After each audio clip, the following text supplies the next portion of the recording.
ನರೇಂದ್ರ ಮೋದಿ ಅವರು ಆ ಉಗ್ರವಾದದ ದೇಶಕ್ಕೇನೆ ಫಂಡ್ಸ್ ಕೊಟ್ಟಿದ್ದಾರೆ.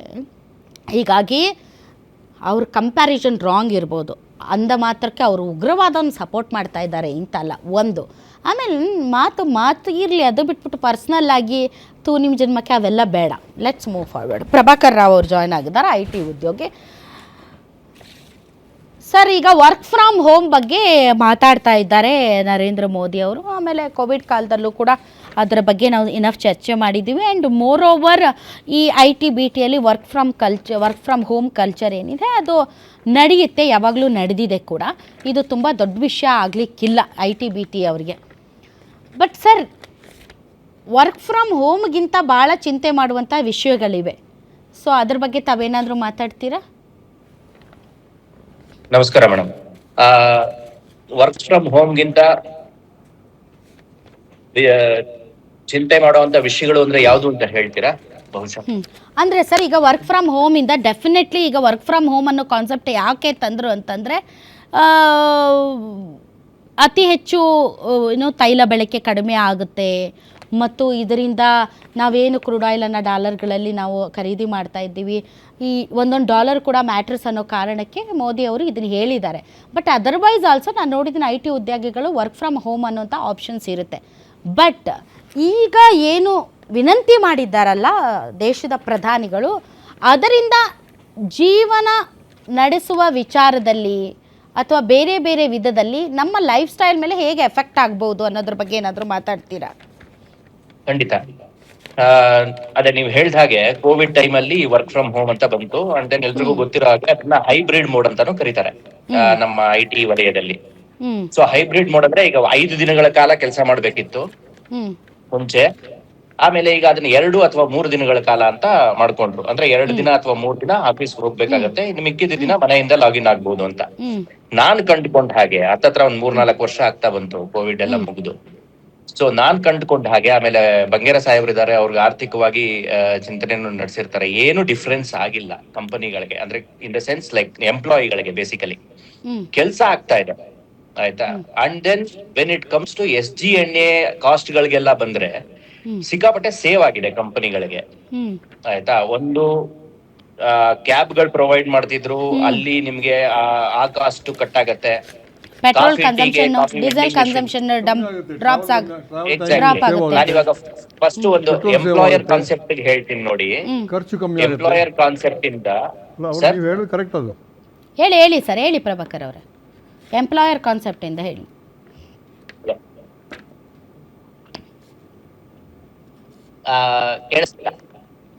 ಕೇಳಿಸ್ತಿದೆ, ಹೇಳಿ ಸರ್. ಕಾನ್ಸೆಪ್ಟ್ ಇಂದ ನಿಮ್ಗೆ ಸುಮಾರು ಕಾಸ್ಟ್ ಕಟ್ಟಿಂಗ್, ಎಂಪ್ಲಾಯರ್ ಕಾನ್ಸೆಪ್ಟ್ ಇಂದ ಸುಮಾರು ಕಾಸ್ಟ್ ಕಟ್ಟಿಂಗು ಕಂಪನಿಗಳಿಗೆ ಆಗತ್ತೆ. ಎಂಪ್ಲಾಯಿಗಳಿಗೆ, ನಮ್ಗೆ ಕೆಲಸ ಮಾಡೋರ್ಗೆ, ಸೊ ಕೆಲಸ ಏನೋ ನಿಂತೋಗತ್ತೆ, ಡಿಲೇ ಆಗತ್ತೆ ಅಂತ ಏನಿಲ್ಲ. ನಾವು ಅಲ್ಲೇನ್ ಕೆಲಸ ಮಾಡ್ತಿದ್ವಿ ಅದನ್ನೇ ಮನೆಯಿಂದ ಎನ್ವೈರನ್ಮೆಂಟ್ ಇಂದ ಮಾಡಿದ್ರು ಅಷ್ಟೇ ಕೆಲಸ, ಅಷ್ಟೇ ಡೆಲಿವರಬಲ್ ಆಗ್ತಿದೆ. ಇನ್ನು ದೇಶದ ವಿಚಾರಕ್ಕೆ ಅಥವಾ ಆಮೇಲೆ ಸರ್, ಡೆಫಿನೆಟ್ಲಿ ಎಂಪ್ಲಾಯಿಗಳಿಗೆ ಪೆಟ್ರೋಲ್ ಡೀಸೆಲ್ ಕನ್ಸಂಪ್ಷನ್ ಕಡಿಮೆ ಆಗುತ್ತೆ, ಟ್ರಾಫಿಕ್ ಕಂಜೆಷನ್ ರೆಡ್ಯೂಸ್ ಆಗುತ್ತೆ, ನಿಮಗೆ ಕ್ವಾಲಿಟಿ ವರ್ಕನ್ನು ಕೊಡ್ಬೋದು. ಮನೇಲಿ ಇದ್ಕೊಂಡು ಟ್ರಾಫಿಕ್ಕಲ್ಲಿ ಬಸವಳಿದು ತಲೆ ಬಿಸಿ ಮಾಡ್ಕೊಂಡು ಒಂದು ಒಳ್ಳೆಯ ಕ್ವಾಲಿಟಿ ವರ್ಕನ್ನು ಕೊಡೋಕ್ಕೆ ಆಗಲ್ಲ ಬೆಂಗಳೂರಿನಂತಹ ಮಹಾನಗರಗಳಲ್ಲಿ. ಆ್ಯಂಡ್ ದೇಶದ ವಿಚಾರಕ್ಕೆ ಬಂದರೆ ಸರ್, ಈ ಕ್ರೂಡ್ ಆಯಿಲ್ ಇಂಪೋರ್ಟ್ ಬಿಲ್, ಒಂದು ಸಣ್ಣ ಪ್ರಮಾಣದ ತೈಲ ಬಳಕೆಯ ಕಡಿತ ಏನಿದೆ ಅದು ವಿದೇಶಿ ವಿನಿಮಯದ ಶತಕೋಟಿ ಮಿಲಿಯನ್ ಗಟ್ಟಲೆ ಹಣವನ್ನು ಉಳಿಸಬಹುದು. ಆ ವಿಚಾರದಲ್ಲಿ ಇದು ತುಂಬ ಇಂಪಾರ್ಟೆಂಟ್. ಯಾಕೆಂದರೆ ನಾವು ಕಚ್ಚಾ ತೈಲವನ್ನು ನಾವು ಡಾಲರ್ ಬೆಲೆಯಲ್ಲಿ ಖರೀದಿ ಮಾಡೋದ್ರಿಂದ ಉಳಿತಾಯ ಆಗಬಹುದು ಅಂತ. ಸರ್, ಇದನ್ನ ಪ್ರತಿಯೊಂದು IT ಕಂಪನಿಗಳು ಈಗ ಮೋದಿ ಅವರ ಕರೆಯನ್ನು ಸ್ವೀಕರಿಸ್ತಾವ? ಎಲ್ಲರಿಗೂ ವರ್ಕ್ ಫ್ರಮ್ ಹೋಮ್ ಅನ್ನುವಂಥದ್ದನ್ನು ಕೊಡ್ತಾರಾ? ಹೈಬ್ರಿಡ್ ಇರ್ತದೆ.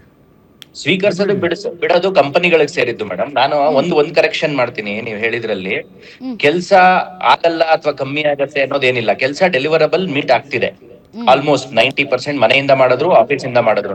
ಬಟ್ ನಿಮ್ಗೆ power consumption, fuel consumption, time saving, ಇದೆಲ್ಲ ದೇಶಕ್ಕೆ ಸಂಬಂಧಪಟ್ಟ ವಿಚಾರಗಳು. ಯಾರಿಗೆ ಆಗ್ಲಿ, ಎಂಪ್ಲಾಯಿ ಆಗ್ಲಿ ಅಥವಾ ಸಾಮಾನ್ಯ ವ್ಯವಸ್ಥೆಲಾಗ್ಲಿ.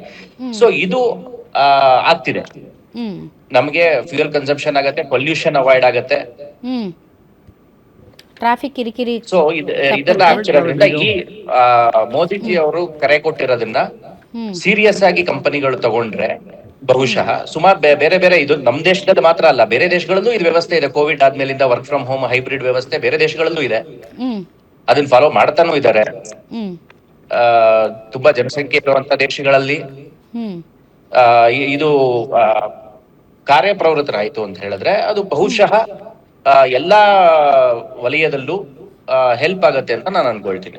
ಅದು ನನ್ನ ವೈಯಕ್ತಿಕ ಅಭಿಪ್ರಾಯ. ಈಗ ಅವ್ರು ಮತ್ತೆ ಇದನ್ನ ಹೇಳಿದಾಗೆ ಕಂಪನಿ ಹೇಳಿ ಸರ್.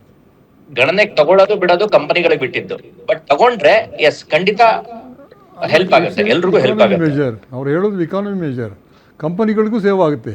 ಬಿಕಾಸ್ ಒಂದು ಬಸ್ ಇಟ್ಕೊಳ್ಬೇಕು, ಟ್ಯಾಕ್ಸಿ ಇಟ್ಕೊಳ್ಬೇಕು, ಅದು ಸ್ವಲ್ಪ ರಿಡ್ಯೂಸ್ ಮಾಡ್ಬೋದು ಎಷ್ಟು ಮಾಡು ಅಂತೇಳಿ. ಈಗ ಫಾರ್ ಎಕ್ಸಾಂಪಲ್ ಕಾನ್ಫರೆನ್ಸ್ ಕಾಲ್ ಅಂತ ಇಟ್ಕೊಳ್ತೇವೆ ನಾವು. ನಾನು ಒಂದು ಕಡೆಗೆ ಒಂದು ವಾರಕ್ಕೆ ಒಂದ್ಸಲ ಹೋಗ್ಬೇಕಾಗಿದೆ. ಅದಿರ್ಲಿ ಬಿಡಿ ಸರ್, ಈ ವಿದೇಶಿ ವಿನಿಮಯ ಮೀಸಲು ನಿಧಿ ಏನಂತೀವಿ, ಫಾರೆಕ್ಸ್ ಅಂತ ಅಂತೀವಿ, ಅದು ಯಾಕೆ ಅಷ್ಟು ಇಂಪಾರ್ಟೆಂಟ್ ಸರ್?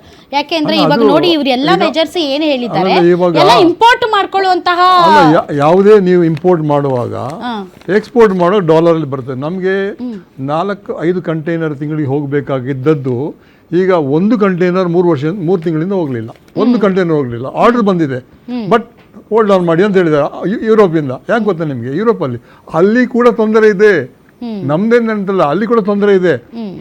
ಅವ್ರಿಗೊಂದು ರೇಟ್ ಫಿಕ್ಸ್ ಮಾಡಿದ್ದೆ ಬಿಫೋರ್ ಈ ಪ್ರಾಬ್ಲಮ್ ಸಮಸ್ಯೆ ಬರೋ ಮೊದಲು ಒಂದು ರೇಟ್ ಫಿಕ್ಸ್ ಮಾಡಿದೆ, ಅದೇ ರೇಟಿಗೆ ಕೊಡ್ತೇವೆ ಅಂತ ಹೇಳಿದ್ದೇವೆ. ಆದರೂ ಅವರು ಕನ್ಫರ್ಮ್ ಮಾಡಲಿಲ್ಲ. Definitely ಯಾಕೆ sir, ಹೇಳ್ತೇವೆ ಅಂತ ಹೇಳಿದ್ರೆ, ಏನಂದ್ರೆ ವಿದೇಶಿ ವಿನಿಮಯ ನಾವಿಲ್ಲಿ ರಫ್ತು ಮಾಡಿದ್ರೆ ವಿದೇಶಿ ವಿನಿಮಯ ಬರ್ತದೆ, ಒಳಗೆ ಬರ್ತದೆ.